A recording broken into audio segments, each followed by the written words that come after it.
بسم اللہ الرحمن الرحیم۔ السلام علیکم ورحمۃ اللہ وبرکاتہ۔ امید ہے آپ سب خیر سے ہوں گے۔ اللہ تعالیٰ آپ سب کو بہت سی برکتیں عطا فرمائے اور اللہ میری اور آپ کی تمام مشکلات کو آسان فرمائے۔ آج کی ویڈیو کا عنوان اس حوالے سے ہے کہ خواب کے اندر کچا گوشت دیکھنا، پکا ہوا گوشت دیکھنا، اس کو کھانا، اس کی کیا تعبیرات ہیں۔ اگر آپ نے میرے چینل کو ابھی تک سبسکرائب نہیں کیا تو آپ سے گزارش ہے کہ ہمارے چینل کو ضرور سبسکرائب کریں، بیل آئیکن کے بٹن کو دبا کے آل پہ کر دیں تاکہ ہر نئی آنے والی ویڈیو کا نوٹیفیکیشن آپ تک بر وقت پہنچ سکے۔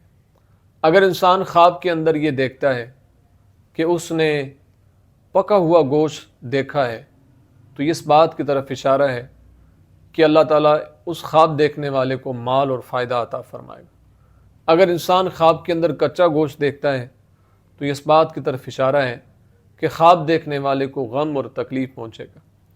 اگر انسان خواب کے اندر یہ دیکھتا ہے کہ اپنے جسم کا گوشت کھایا ہے تو اس بات کی طرف اشارہ ہے کہ اپنے آل خانہ کی غیبت کرے گا۔ اور اگر انسان خواب کے اندر یہ دیکھے کہ لوگوں کا گوشت کھاتا ہے تو اس بات کی طرف اشارہ ہے کہ لوگوں کی غیبت کرے گا، اس لیے اس کو توبہ استغفار کا سلسلہ جاری و ساری رکھنا چاہیے۔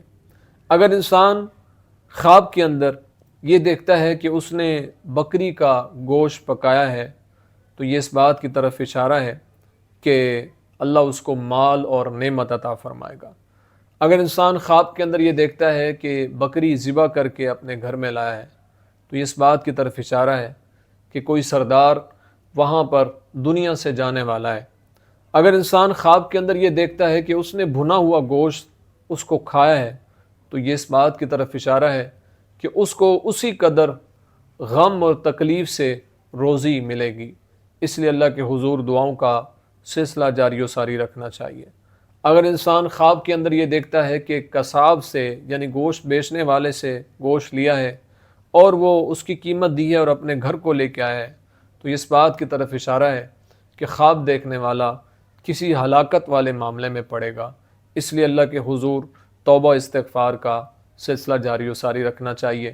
امید ہے آپ کو ویڈیو پسند آئی ہوگی، اپنی دعاؤں میں یاد رکھیے گا۔ زندگی رہی تو انشاءاللہ نیکسٹ ویڈیو میں آپ سے پھر ملاقات ہوگی۔ اگر آپ آن لائن قرآن پڑھنا چاہتے ہیں یا خوابوں کی تعبیر پوچھنا چاہتے ہیں تو اسکرین پہ آپ کو ہمارا واٹس ایپ نمبر نظر آ جائے گا، وہاں سے آ کے آپ ہم سے رابطہ کر سکتے ہیں۔ السلام علیکم ورحمۃ اللہ وبرکاتہ۔